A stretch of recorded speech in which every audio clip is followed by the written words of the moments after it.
et de 1C. Voilà, une fois connecté à votre compte Claroline, vous arrivez sur les annonces. Vous voyez le mot de Madame la directrice et ensuite quand vous descendez, vous allez voir ici semaine du 27 avril pour les maths. Vous cliquez dessus, vous arrivez directement ici en haut, vous pouvez voir, vous arrivez directement en 1C. Vous allez alors pouvoir cliquer directement sur la semaine du 27 avril dans l'annonce. Vous pouvez aussi passer par le parcours habituel, les ressources. Sinon, plus rapide, vous cliquez ici dessus sur semaine du 27 avril. Vous remarquez à ce moment-là que vous avez accès à 4 ressources. En réalité, pour lundi, vous n'avez accès qu'aux solides et vidéos.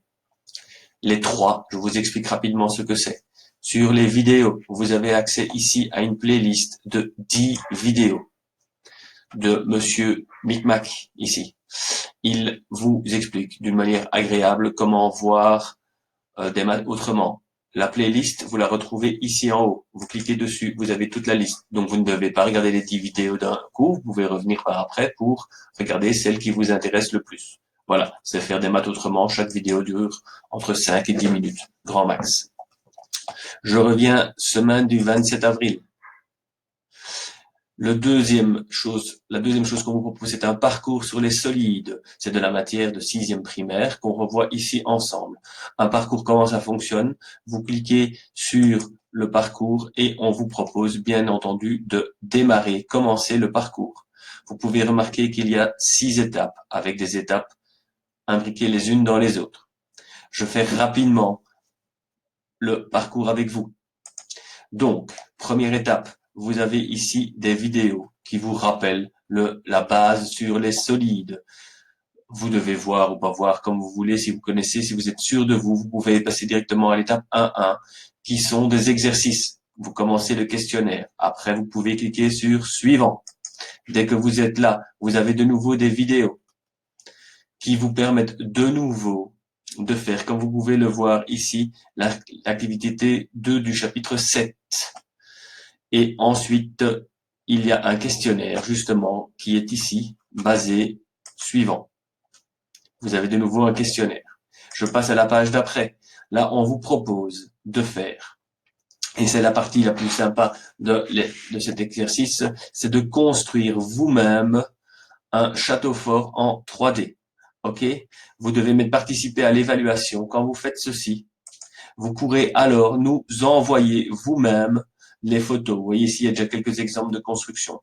Pour nous envoyer une photo, c'est pas compliqué. Vous mettez tout simplement ici, ajouter un document et vous allez choisir si vous faites une photo, c'est un fichier uploadé. Si vous avez fait un GeoGebra 3D, c'est un lien Internet. On va prendre un exemple. Je veux ici choisir un fichier. Je prends un peu n'importe quoi. Donc, je vais prendre ici, voilà, une image et je l'ajoute. Et vous voyez que l'image est rajoutée là. OK? Donc, vous pouvez rajouter comme ça autant de documents que vous voulez. Quand vous avez fini, vous mettez déposer ma production. Il vous dit attention, quand vous déposez, c'est terminé. Donc, si vous voulez faire à la fois une construction et du GeoGebra 3D, n'appuyez pas là-dessus. Attendez d'abord d'avoir fini GeoGebra 3D et donc vous fermez et vous rajoutez alors ici une URL et vous faites un copier-coller de l'adresse GeoGebra 3D. Donc vous collez ici tout simplement l'adresse. Hop, et l'adresse se collera. OK? Vous voyez que vous avez ici en complément d'autres documents qui vous permettent de revoir les différents développements patrons des solides. Et vous avez 2 exemples de GeoGebra 3D, celui que moi j'ai fait, celui que Jérôme a déjà fait en 1C1. Activité suivante.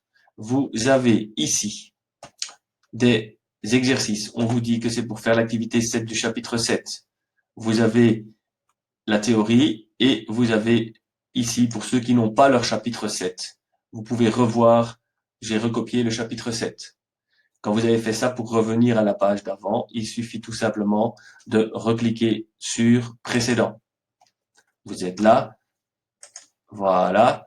De nouveau, étape 5, ça c'est le plus difficile, ce sont les exercices sur le chapitre, sur les volumes. Vous avez ici l'activité 8, pour ceux qui n'ont pas leur Actimat, et de nouveau, des liens GeoGebra pour aller revoir vos solides. Idem ici, vous avez des vidéos pour vous aider. Et enfin, à l'étape 6, vous retrouvez un site qui vous permet de télécharger, alors on parle des cookies, il y en a toujours tout plein, qui vous permet de télécharger les patrons, les modèles pour construire des solides. Donc vous choisissez un solide, celui que vous voulez. Imaginez que vous ayez envie de faire ici l'étoile. OK? Donc on accepte. Voilà. Vous avez Paper Star, vous voyez, c'est en anglais. Vous cherchez celle qui vous intéresse, par exemple celle-ci. Vous voyez la photo. Hop là, voilà. On peut la voir en plus grand si je ferme ici. Voilà. Je reviens à la page d'avant, toujours avec le bouton en haut pour revenir. Et il y a toujours moyen, à certains moments, de récupérer. Alors ici, il n'y a pas moyen de récupérer le PDF, mais certains solides, voilà, vous pouvez récupérer le PDF. Si vous récupérez le PDF, vous allez voir que vous pouvez l'imprimer, le télécharger ou l'imprimer. Et ça vous permet à ce moment-là de construire le solide vous-même. Voilà. Enfin, dernière chose, toujours semaine du 27 avril, il y a Solide PDF. Il s'agit de questions des CEAD des années précédentes. Il y a 6 pages, c'est pas très long. Le corrigé sera disponible à partir de mercredi. Voilà, bon travail et j'espère que tout le monde va bien.